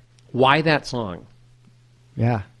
And I literally totally forgot about that until last night when I came home and I was like, oh yeah, I should refresh my memory on a couple of things that happened. I saw that I literally wrote Paper Doll playing in background because I remembered my mother singing the song. Maybe they did that on purpose and they've been talking to your mother. Nothing is random, dude. But anyway, so I got into that room and I had a very similar experience where the guy, told me to sit down. And here's the thing, Mike. Did you find him intimidating? Yeah. Yeah, he is an intimidating man for sure.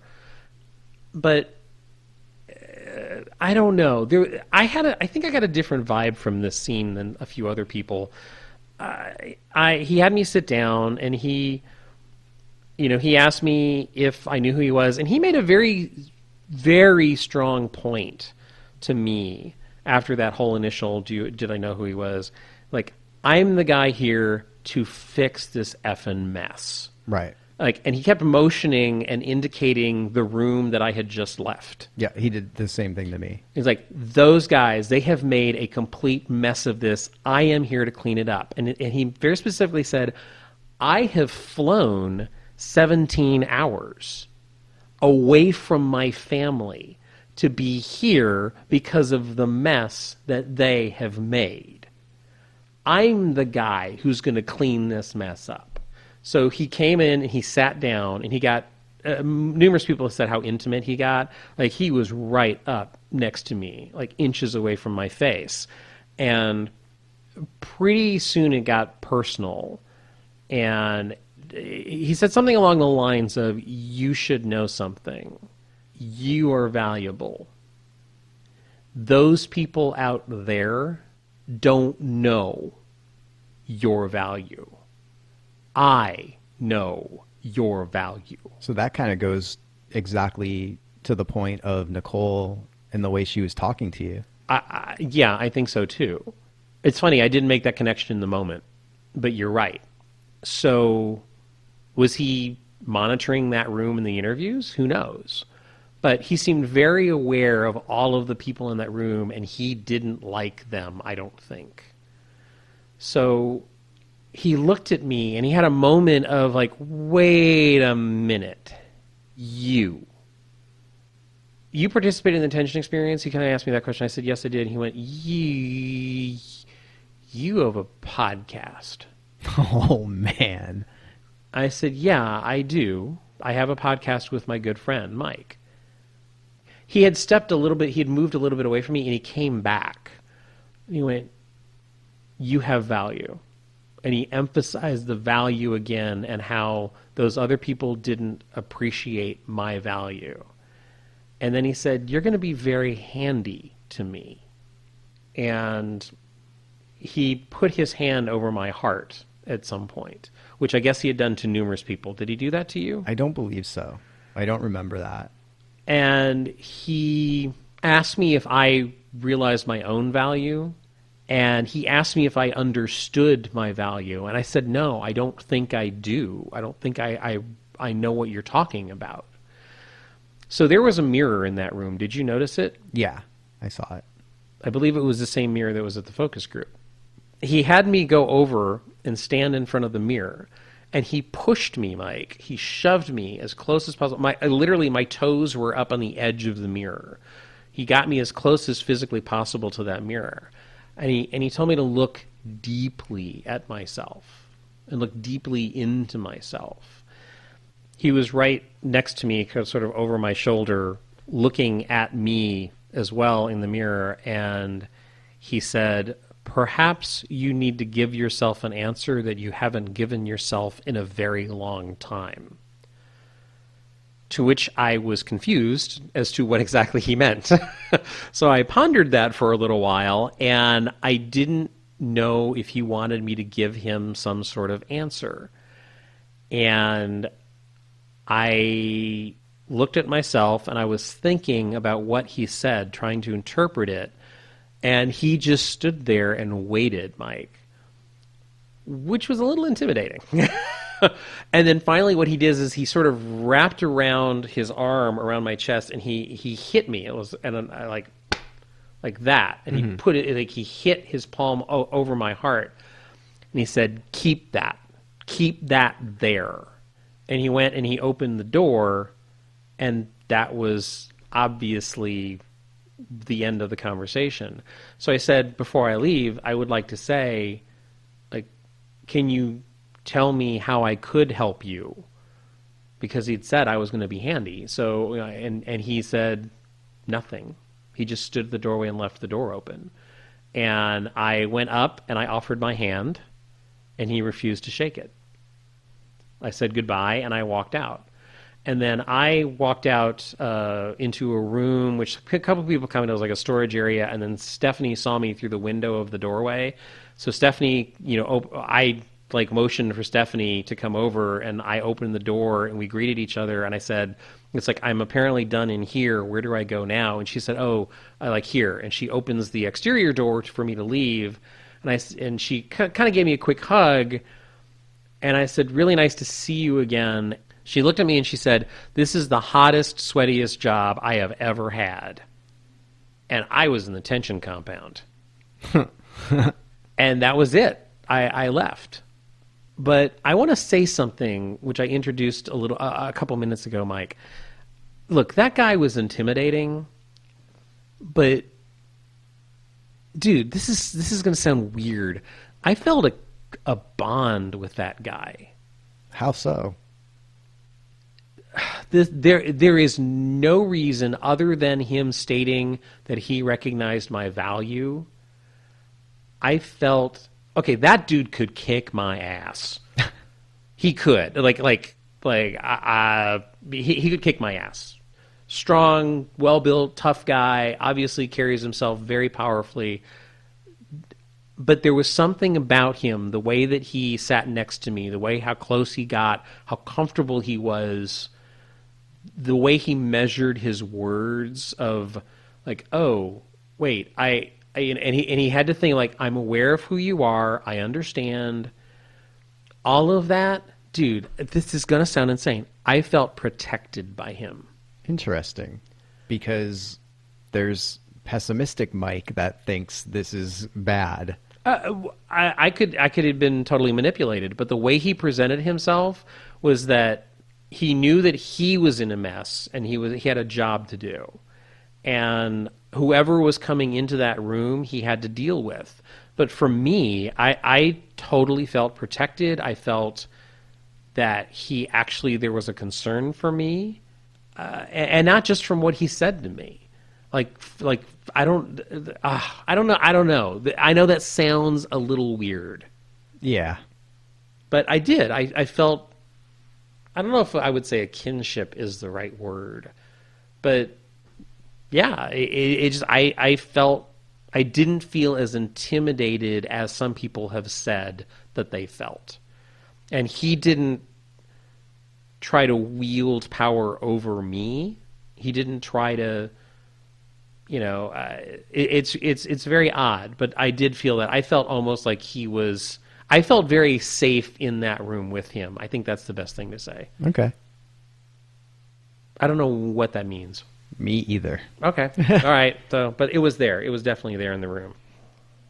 And then a few of us met at a restaurant bar nearby and sort of hashed out how the differences between our various interviews. That's where I had heard that Nicole was more sexual with other people. Drew told me about the conversation Nicole had with him that was really sexual.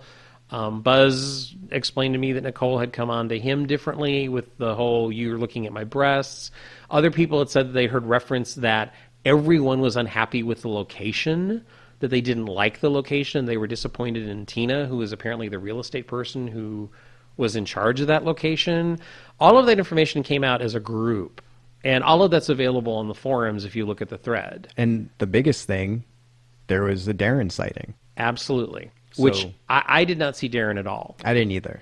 But apparently earlier in the day, Darren Lynn Bousman was seen at that location, as was, I believe his name is Gordon, who was one of the main investors behind the Tension Experience. The producer. As far as we know, the producer. I just doubt everything now. Yeah. So they were there. So what does that mean their involvement is? And we might find a little bit more about that soon. Later. So that was sort of the in-person registration from our point of view. It sounds like other people got different information depending on who they talked to. Yeah, it was an odd feeling day. How do you feel overall about this? You know, I know Tension is only a year old. Yeah. But this brought me back to the old days of Tension. Like when we first... In a good way? Yeah, definitely. Right. Like when we first started going to these events that they had, and there was meetups afterwards, and we all just nerded out. Like, what happened to you? What happened to you? What happened to you? And the questioning and us wondering what the hell is going on, all of that came back, like rushing back to me. I think the key phrase is came back. Mm-hmm. Because there was intrigue, there was mystery, there was doubt, there was, wait, you got what information? Oh, wow, I didn't hear that. Wait, what? Which is sort of what we've been lacking so far in the Lust experience to some degree. Because, you know, we've had all this corporate stuff going on. Right. This is the first, I think, on a personal level of interaction that actually lent itself to mystery and intrigue. I'll go back to those words. Mm-hmm. Exactly. And speaking of mystery and intrigue, later that night, Meghan got a call from Noah that she was going to meet him again. Which Meghan, as we had said earlier, had gotten a little bit of a gift from Noah. A mysterious box. With a disguise inside. Exactly. So now, on the day of this registration, Meghan gets a call from Noah. It's time. And apparently she needs to meet with him. Mm-hmm. And here's the interesting thing. So she suited up and... In the disguise. Yeah. And what else would she suit up in? Okay. Come on, man. Just trying to help. And Noah gave her a location, so he went there, and Noah pulls up, but there's another person driving the car, and it's Otis. Right. And Otis had posted on Facebook like a Craigslist ad for someone looking for a driver, and he said he was going to apply. So I'm guessing... This was the job? Yeah, I'm guessing Noah was the one that posted that Craigslist ad. And Otis got it. So what are the dots connecting there? Yeah, so now Otis is involved with Noah. Yes. So Otis drives Noah and Meghan back to the location where the registration happened. Mm-hmm. And they broke in. And Meghan's disguise was one of the jumpsuits, like the white jumpsuits and gloves. And I think there was not a gas mask, like a breathing, like an air filter mask. Yeah, they broke in and booties. She had booties on too. She always has booty on.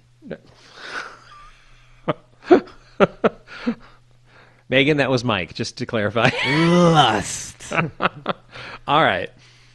And the fun and cool thing about this is, as soon as they got into the warehouse, everything was periscoped. Yes. So we got to see the hijinks happen. Meghan's Periscope went live, but as soon as we tune in, it's quite obvious that Noah is in control of the Periscope. And he is bonkers, over the top, energetic, and he starts out with the message of, hey, Daddy, look where I am, not at home. Right. So that makes everyone think that his dad is part of OSDM or in charge of everything, and a whole bunch of other rabbit holes. And so all of the theories about who exactly is Noah's dad, is it the guy that we saw at the book signing party? You know, who is Noah's dad? He references ousting his dad out of a company on his website. So, yeah. But anyway, there was a little personal family jab there.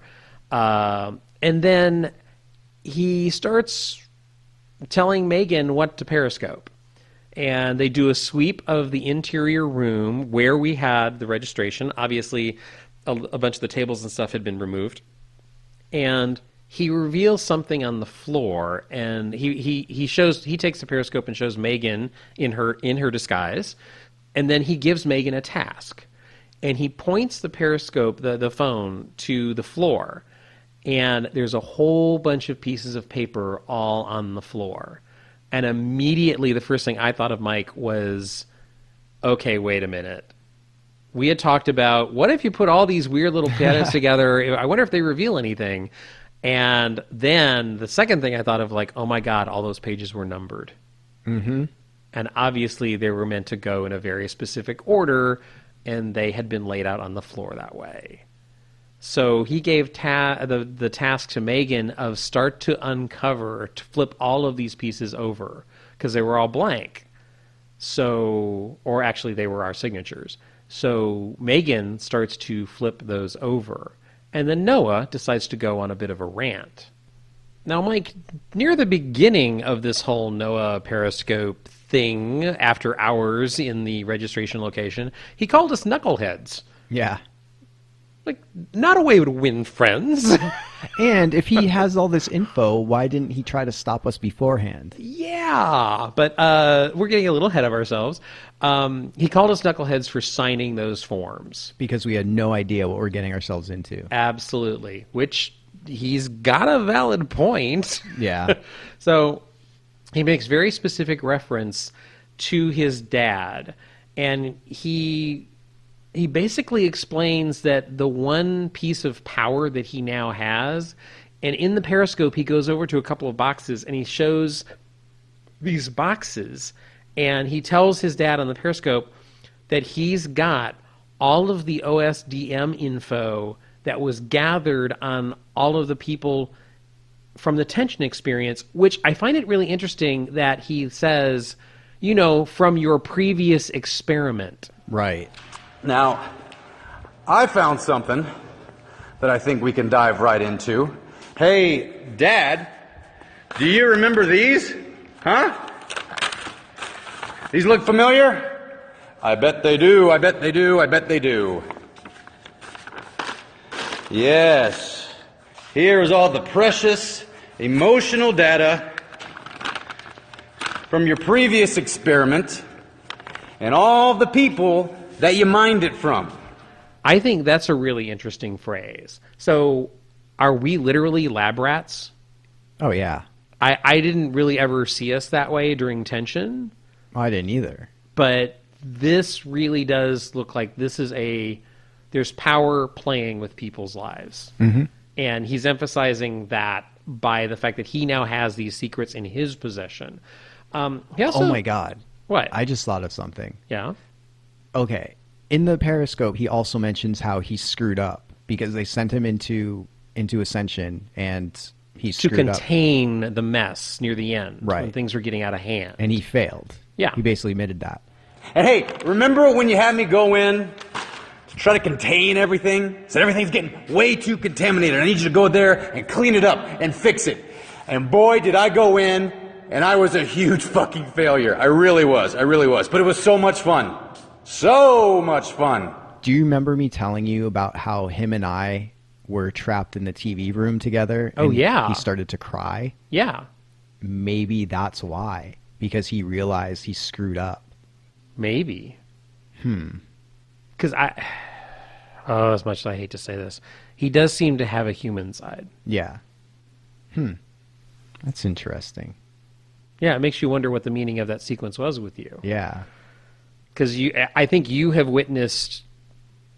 Well, I think multiple people have witnessed little glimpses of really human emotion with him. I think Meghan has gotten several of those. Mm-hmm.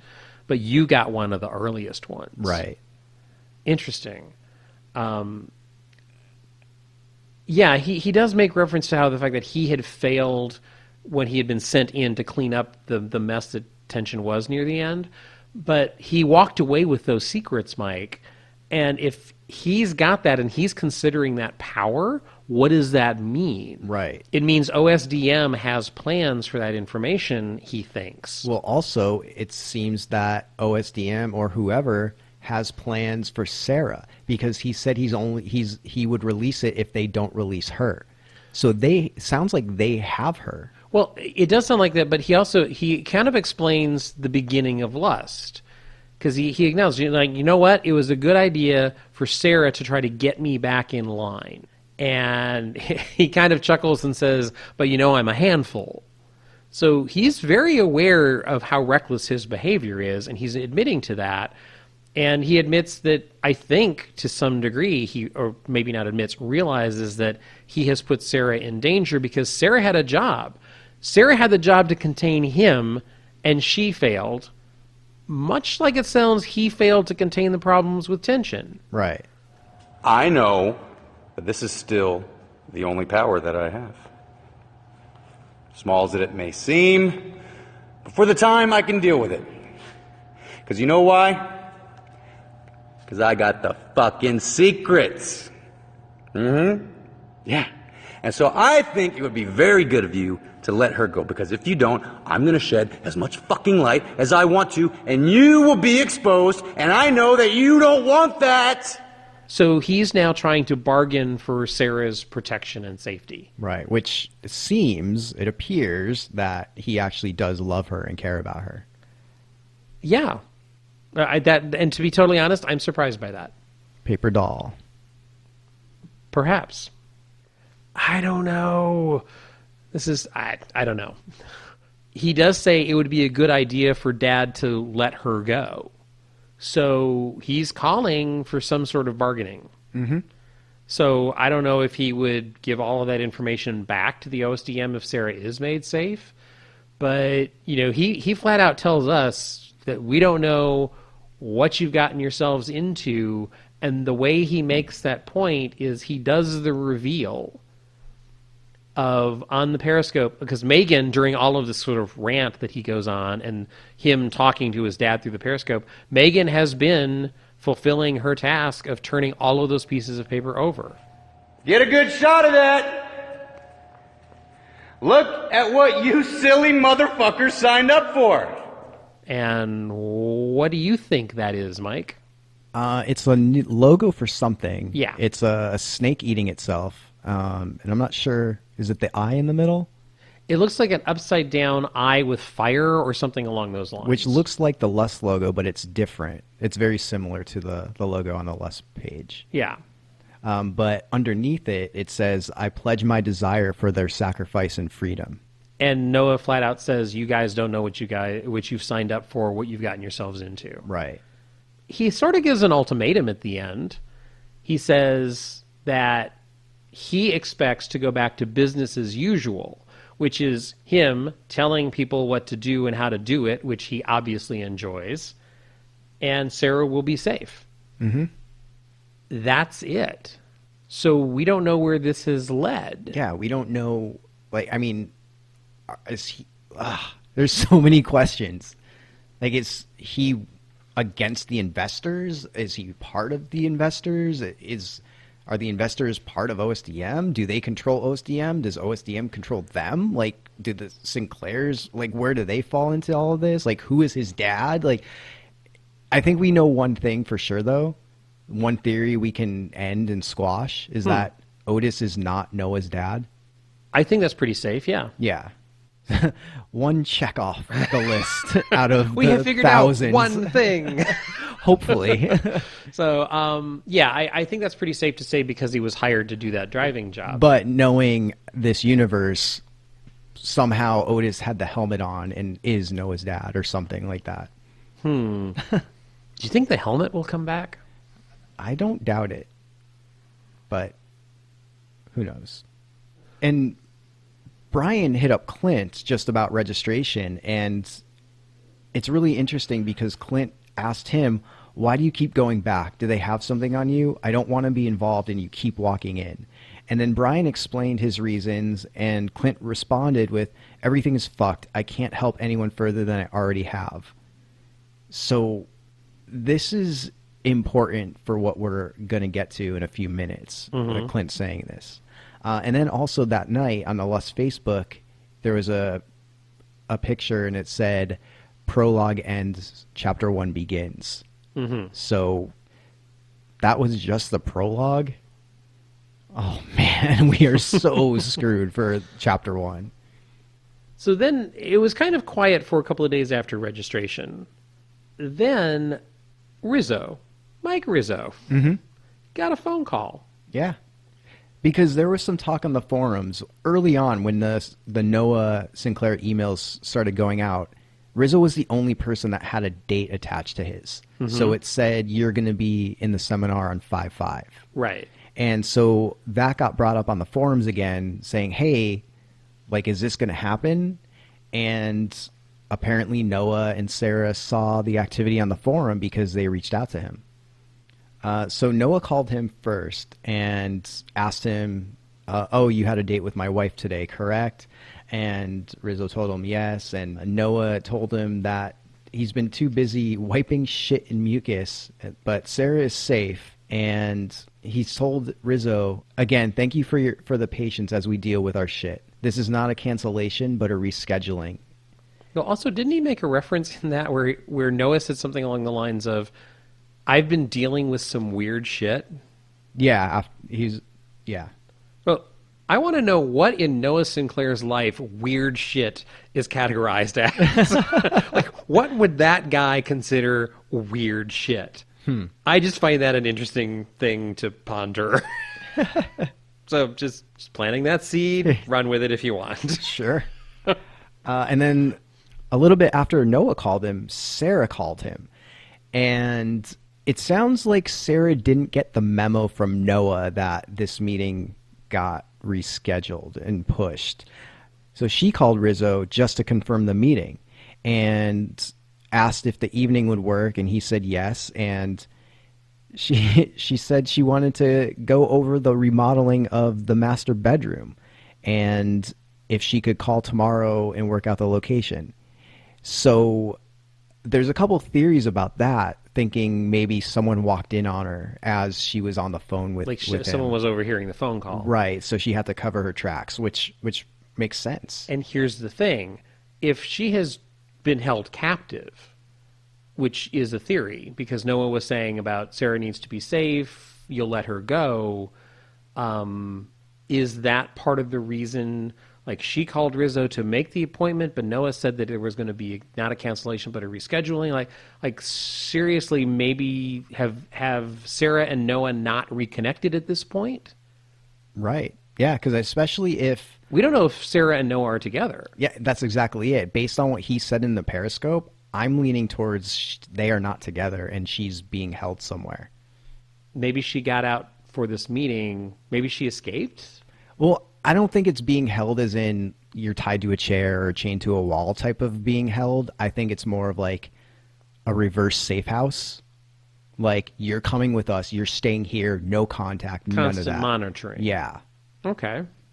So then later that night, Rizzo gets a call, and it's late. It's like maybe 11:30ish. Yeah, I think it was pretty late. And she calls him and asks him if he's at home, and he wasn't. But she told him to get there, and she's waiting for him outside of his house.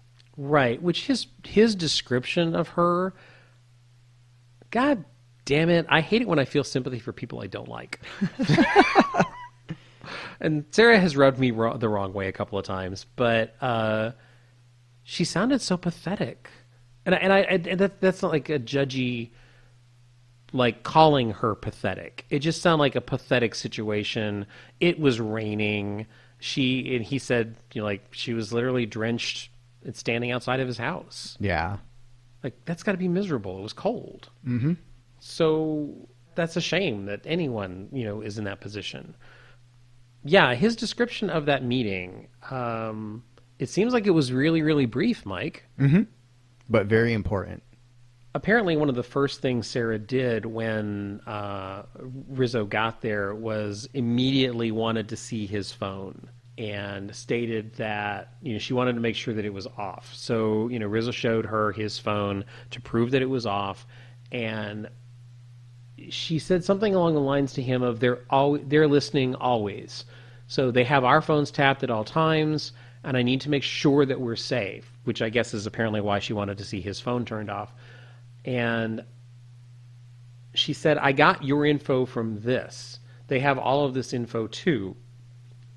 And she hands him a manila folder, Mike, with his questionnaire from Tension. That original, how many questions was that thing? Like 10,000.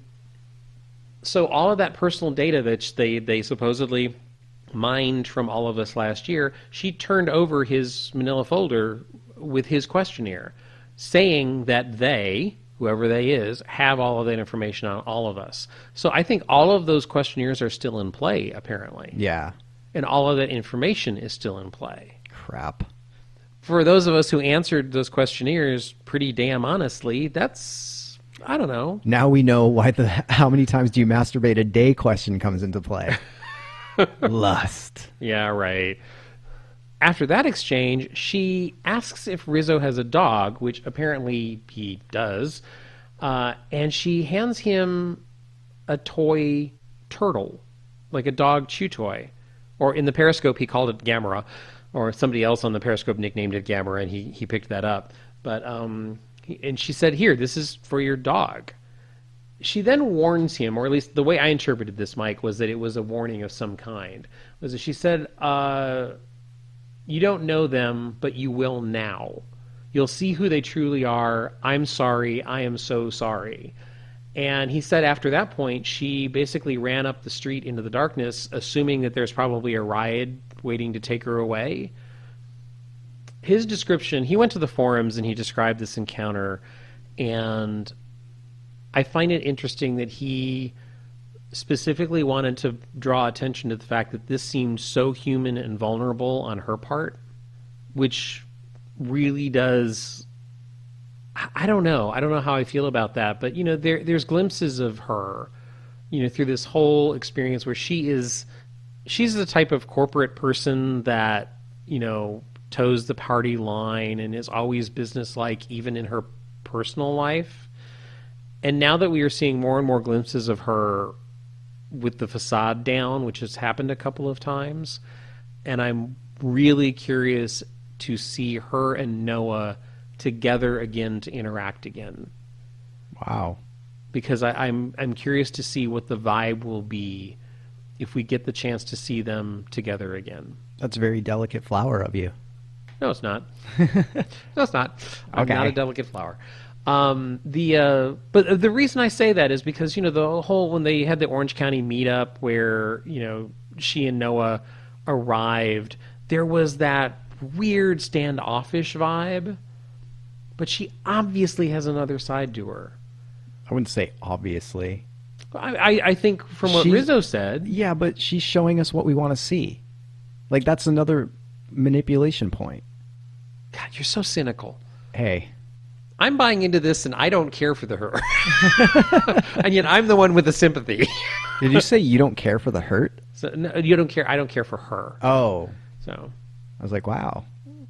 Okay. I go to sympathy. I do. I'm just trying to keep an open mind on her still. Oh, I'm trying to keep an open mind, but you're not at this point. No, I'm not if there's sympathy. It's the optimism thing that I have that maybe maybe she is a wonderful person with a great heart, and she and Noah, I don't know, will somehow get through this together and become something better than they were before. But I don't know if they're right for each other. So why am I having this conversation with myself? What am I doing? But that's the thing. Like, she's got you fooled, man. Like, you're talking about Noah and Sarah walking off into the sunset to live happily ever after. And what that has happened so far would lead you to believe that to happen or want that to happen? Absolutely nothing. So why are you thinking that? Because I'm an optimistic, sensitive guy, apparently. People like Sarah and Noah don't walk into the sunset. They own the beach and charge people to walk on that beach into the sunset. Boom! So in the future, I just need to carry that little soundbite with me on my phone and just repeat that sometimes. What, the lust sound effect? No. The whole it's they're not that kind of people. Because look, 3 or 4 weeks ago, I was totally where you are in saying that. Of I don't give a crap about them. Right. So,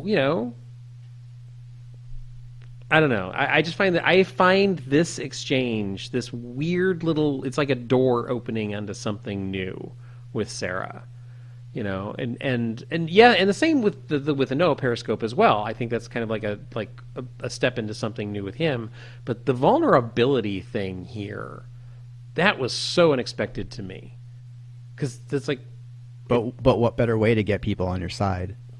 Yeah, that's true. That is true. So it's funny because I think ever since the cat bear, Yes. we've always made jokes like, oh, there was an opening. I looked for stuff in it and there isn't anything. And, anything we get, we always try to look for like a hidden thing, like a hidden clue. And on the Periscope, Rizzo was doing that, but he didn't see anything. As soon as he ended the Periscope, he found something in the chew toy. And he re-periscoped and showed us, and it was a USB. And of course, a USB needs a computer. So Rizzo, I don't have a computer. I just have an iPad. And it's just like, I think you could hear the community all at once slap their forehead and groan. Yes. But also because the community's so awesome, like there was many people that were like, I'll come get you. I have a laptop. I'll come here. You come here. So that got sorted out really quick. And on the USB was a phone recording from Darren, and I'm guessing the accent man from Registration. Maybe, yeah. And in that recording, I hate saying this in this way, but Darren is this guy's bitch on that call. To some degree. I mean, it's first of all, it's a late night phone call because he wakes up Darren's wife, and she answers the phone, and you hear the like, why is someone calling me at this hour? Yeah. You hear it in her voice, like what is going on? So in my family, late night phone calls always means bad news. So yeah, in the phone call, it sounds like not a confrontation, but it's the accented voice tells Darren that he needs to get on this situation and do some spin control. So Darren is still involved, although it sounds very, very involuntary. Well, Darren also states that, like, look, you guys wanted to be in control. This is what it's like to be in control. You deal with it. You need to put spin on this package. Make people think it's well-oiled machine. Create the illusion. No, there's no more spin, no more fucking wall breaking. They're smarter than this stupid shit you have us doing.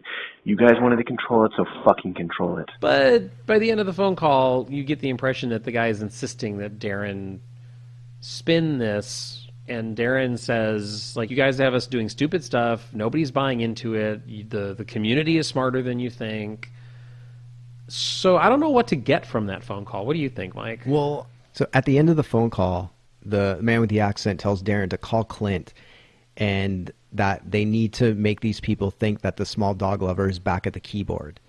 So where to believe that Clint is back writing things and on Facebook and for lust and everything. But yeah, I don't know. It's just something just something is weird because we have this guy that's talking down to Darren. And I think also in the back of my mind, I still have Darren saying, oh, we're going to break your hearts. I go back to something which I said several podcasts ago in the fact that my personal exposure to, OSDM, it's always been awkward, clunky, and I mean, at the worst case scenario, buffoonish on their part. So for him to say these guys have made this a complete mess, for him to say that to me, let's just call him the man with the accent. Yeah.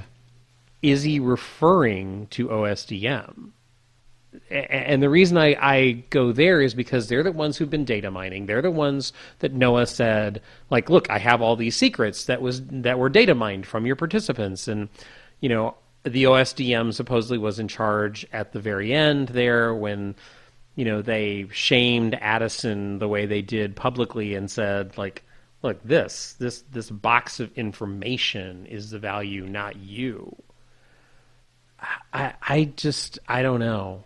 It's interesting that you bring that up because I don't know if you saw it yet, but I made a theory on the forums about how OOA, BOS, Iconfidant, the system, they're all actively recruiting people. OSDM is the only one that isn't recruiting people that we know about. So the fact that you say they're buffoonish, one of the things I was thinking of is they have to replace people at some point, so maybe they're watching us all now, but if maybe the people that we've seen are not real, true OSDM. Because if you're a secret society, you have to remain secret. So sending out people that you're saying are buffoonish, those can't possibly be OSDM members, because a true OSDM member should be super trained, and you know what I mean? There's it just seems like there's a level of professionality, I guess. And then Chris was saying the same thing. If you're a secret society, you're not going to tell people you're a secret society. So what if these people are thinking, what if people are telling these quote unquote OSDM members that, yeah, you're OSDM, go do our work for us, but they're just patsies. They're not true OSDM. They just think they are. That makes more sense to me, just because of, and I think that's why, go back to the frustration, and I've joked in the past, the woman has anger issues, Michelle. Her frustration that she expressed of, what's with the theatrics? Come on. Mm-hmm. What's with all of this? Oh, we're going to have a cult. Oh, we're going to be, it's and she flat out said, look, the old ways aren't working. If you want power is information. That's what will get you what you want or need in this world. Not clear exactly what OSDM wants or needs, but that concept of, if there's people that they have, messengers, PAs or production assistants, so maybe that's all Noah and Sarah are. Mm-hmm. Yeah. So to what end? I don't know. Yeah. I'm going to, hold my shovel. Because we just keep digging this hole deeper and deeper. So, I don't know. I'm still waiting. I feel like there's something lurking in the background still that is going to reveal itself. And, I don't think it's going to be good when it does. And they keep going back to the whole, or pardon me, you keep going back to the whole quote of, they're going to break our hearts. They certainly have a lot of information. They certainly hold information about what we intend to invest in. And I'm not referring to you and me, or just you and me, Mike. I'm the community as a whole. I think all of us at some time have expressed where our sympathies lie, or where we're most vulnerable. The person who goes for BOS because they believe it will help someone else, or the person who goes to BOS because they think it will give them power over others. That's selfish motivation. Someone who's willing to hop into a strange car for the good of the community and then find themselves in a position to have their fingerprints stolen. Right. It's we've all demonstrated a willingness to play the game, but the game is getting murkier and murkier. And the tendency is now to believe that the outcome might be much bigger and more unpleasant than we ever suspected over a year ago. It's intriguing stuff. Yeah. And that's everything as of now. And on that note. So yeah, that catches us up on everything. And we're in chapter 1 now, so I don't know. It's going to be a bumpy ride, I think. I think it's going to be a very bumpy ride. Yeah, and for more information on The Lust Experience, you can find them on the web at thelustexperience.com, on Facebook, The Lust Experience, on Instagram, The Lust Experience, on Twitter, Lust_experience. You can go to Noah's website at noahsinclair.com, and you can go to Iconfidants' website at iconfidant.net, or find them on Facebook at Iconfidant. And in the show notes, we'll have links to Otis's Facebook, to Macy's Twitter, to the Sinclair's Twitter, and also all the different ways you can catch up, like the subreddit, Blondie's blog, and Buzz's thread on the forums. Which is, all of those are so helpful. Yeah. And that's it for this podcast episode. I believe so. If you want to reach out to us, you can email us at mike@myhauntlife.com or russell@myhauntlife.com with 2 S's and 2 L's. And you can find us on the web at myhauntlife.com, on Facebook, My Haunt Life, on Twitter and Instagram, My Haunt Life. And we're also on YouTube. Search for My Haunt Life Podcast. And, of course, you can shoot us a text or leave us a message on the Haunt line, 515-HAUNT-LA. With that being said, I'm Mike. And I'm Russell. See ya. We're not there yet. Oh, I'm sorry. I thought we were. No.